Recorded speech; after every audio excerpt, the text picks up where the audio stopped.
Welcome back, everybody, to this final installment of Unlock the Unusual with Timo Janse, all the way from Amsterdam. And so far, we've had two incredible Cù Bòcan expressions and two absolutely stunning creations from Timo. And we're going to move on to Cù Bòcan Creation number 2, which is a whiskey that really allowed us to push the boundaries with what is possible with single malt Scotch whiskey. Timo, how are you? Good. How are you? Yeah, very good, very good. And I'm looking forward to this third and final drink. You know, we've explored a lot of different flavors so far, and I'm sure what you've got in store for us today is going to really continue along that line of thought. But starting from our side, Cù Bòcan Creation 2 is matured in a combination of Japanese shochu casks and European virgin oak casks. And Japanese shochu is an incredible spirit in and of itself, and it's got a lot of synergies with single malt production and the traditions and the craft that go into it. But very little of it is oak aged, and even less so do these casks leave Japan. So back in 2012, when we got the opportunity to get a hold of 20 of these casks, we leapt at the opportunity. But the problem was that back in 2012, when we filled these casks, you weren't technically allowed to call the resulting liquid Scotch whisky under the guidelines surrounding what types of casks we can use. But we can certainly experiment in the warehouse was our approach. And over the years, this was developing an incredible single malt in and of itself, very light, very fruity, very citrus driven. And then in 2019, some of the rules around whiskey production changed a little bit, and it made these casks usable. So the waiting game finally paid off, and we were able to create this wonderful expression that gets all of these wonderful fruity flavors from the shochu casks, but by using European virgin oak, gets a nice depth and body to the whiskey as well. And so it is, for me, a whiskey that is all about texture. And Timo, I'm sure you've got a glass of it in front of you there. Yes, I do. So for me, this is all about the balance of the lightness of the shochu casks and then the depth and body of European virgin oak. When it comes to cocktail making, how important is texture and presentation in the final serve? It's very, very important and often overlooked as an element that you use. And yeah, I just have to say, like, this is just such an exciting thing to be seeing this come out, and this idea, and really, like you said, pushing the boundaries and the ideas about the aging. And I can only imagine the excitement of the creator when you get access to these shochu casks and where, you know, with its classic heritage, and I think that when approaching this, it's like, okay, so the Japanese have this very, you know, like minimalistic approach to you know, like when it comes to texture, it has to be quite clean, quite green, and you know, like, and I think that comes forward for me in this expression. So you have this vibrant excitement, and then all of a sudden you have that virgin oak, you know, like that's really nice, setting it aside. So it's like really coming up together and creating this whiskey, which I think is amazing. Yeah, so just a pleasure to have tasted it, and yeah, it's just a very joy, you know, like to see that and to see that influence and see it being used, and again to try and when you're tasting this, trying to get into the mind what went through, you know, in this process of creating this exciting liquid. Seeing, you know, like how to pair it together also inspires to create a drink with it as well. Yeah, I mean, when we nose this whiskey, a lot of the flavor that I get on the nose here is from the shochu casks themselves. It's that light, fruity, almost ethereal flavor. But the thing you pointed out about the Japanese spirit was the cleanliness of it, how clean it is. And what we found when we were trying that in and of itself, the finish was very clean. And when it comes to single malt, we always want a little bit more body and a nice long finish so that the flavors can continue. And that's what the European virgin oak really lent to this expression. And I'm sure what you're about to make us is a whiskey serve that will showcase all of those balances of texture there. So I'm really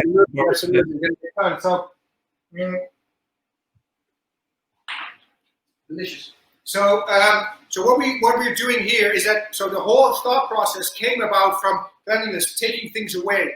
Now, back in, oh my God, like back in 2000 and probably 2000 or 2001, I had the absolute pleasure of guest bartending with Hitsuo Ueno from Bar High Five. And it was actually the first time that he guest bartended outside of Japan. And what I really noticed is again, that cleanliness, the process about straining everything and the attention to texture was immense. The way that they wouldn't just use fresh lime juice, they would filter it first. They would make sure that there would be no pulp in there. That they were always concerned about the end user and the texture that it would give to the end user. And that's really what we're zoning in on now on this drink.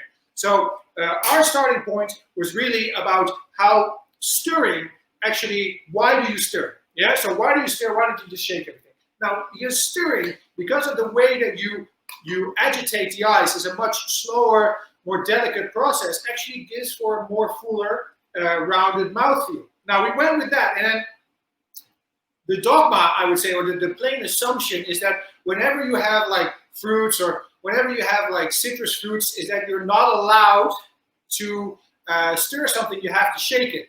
Kind of like the way that the shochu cask was not allowed to be used until the barriers were broken and you were allowed to, to use it for this beautiful whiskey. So we went actually on the similar pace. So what we've done is we take a few slices of cucumber, and so actually that should already, with any bartender that or somebody that's been bartending, should raise an eyebrow, because it's like, what is being put in this mixing glass right now? So when we're doing that, because cucumber, apart from being mostly water, is that the taste elements are quite robust, but at the same time quite delicate. So we're going to add the other ingredients. It's going to actually shine through in the end result. So I add the ice. Now, as we've done before, we're going to use a nice 50 mLs of this expression. And what's beautiful about all of the drinks so far, actually, is that when you're normally using a single malt or one that's maybe a bit heavier on the smoke or a little bit more, maybe overly intense, is that you can't use like 50 mLs in your average cocktail of a single malt, because it will overpower all the other ingredients. So what you're going to see is that with this whiskey, actually combines really nicely, and you can still use quite a nice amount of it while still being delicate in the end result. And that's really what shines through in this drink in particular as well.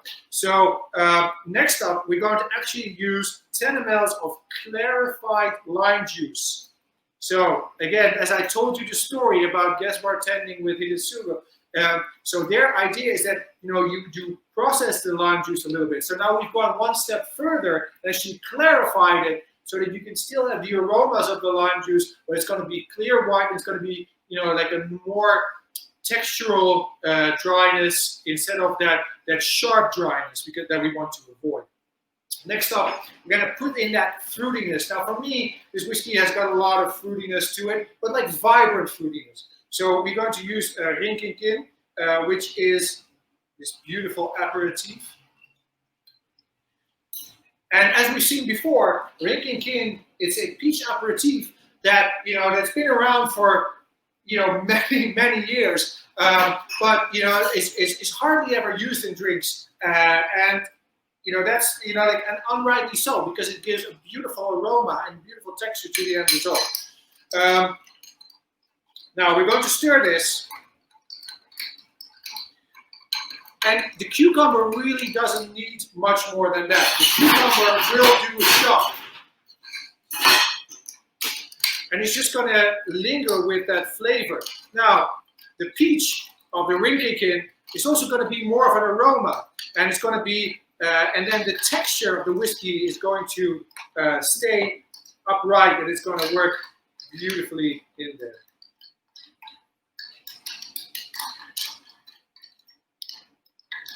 It already looks like a party in a glass. So I'm going to grab the glass. And we're using an embassy glass for this.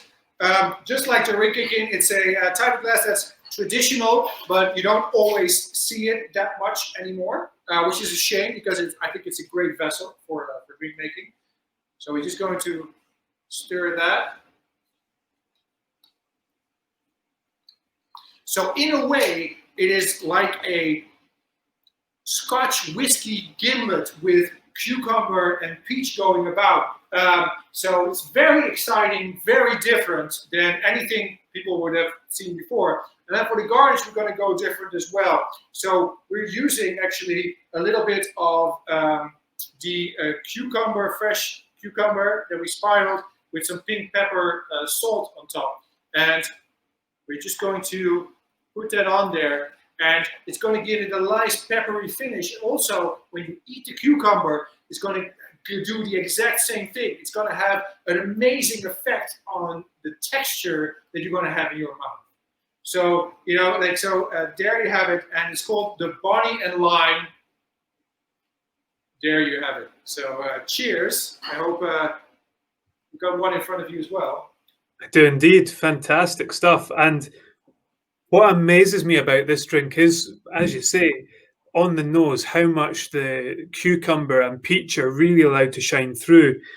And there is just a little wisp of smoke in the background. I do find that of the three Cù Bòcan expressions, that Creation 2 probably is the smokier of the three. But this has really calmed that down and harmonized it wonderfully with the freshness of the ingredients that you've used there. So cheers. Cheers.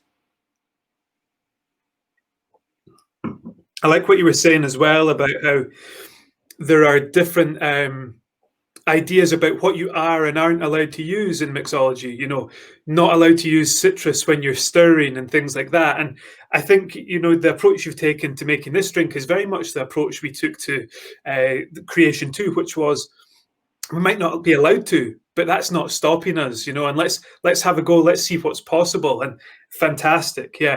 You know, like, I think rules should be there, you know, but only if they're there for a good reason. Why don't you do that? And I think it takes a master to break the rules, to look at the rules, understand why they're there in the first place, and then thread over them because they have a good reason to do so and a good explanation to do so. And I think that is exactly what this whiskey is all about. You know, like using the Sochikas, which until then, you know, which wasn't allowed before that, but it should have, because it has good reason to be allowed into it, because it delivers a beautiful end result.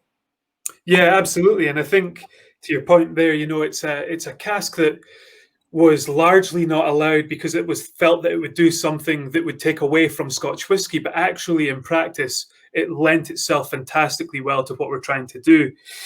We've tried 3 incredible whiskies and 3 absolutely excellent cocktails there as well. Did you have a favorite whiskey? Did you have a favorite serve? It's hard to say. Obviously, I think there's always a time and a place for every drink that you create. I think from the aspect of, wow, I think for the aspect of homemaking, you know, the first one we did with the signature is great because it's great for, you know, a Sunday afternoon or Sunday evening before dinner. But then again, I really love this one that we have here because it really is really on par with what we're talking about here, you know, and it's really unique and exciting to make this drink in a bar setting for somebody else and really have them, you know, like have a surprise effect. Whereas the second one is going to be an eye opener in the winter time, you know. So I think each has its own elements and its own time and moment. But as long as it's well made, like the whiskey that we're talking about, you know, in the past few movies, is that it has its time and its place, and they're each great on their own accord and in its own timeline. Yeah, absolutely. I would agree with you. You know, I mentioned earlier on that the twist on the Rob Roy, that is my style of drink, but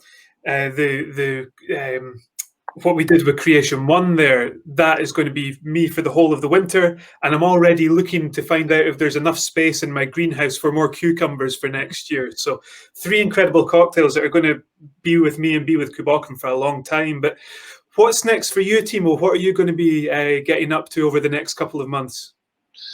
Oh, we got so much exciting stuff lined up. It's almost my marketing. Don't even get me started because I won't stop. So the lockdown here has really like pushed our boundaries, have really like opened up venues that we've never would have considered before. Expect the unexpected of us, unlock the unusual from us, because it's going to be a lot, and it's going to be like,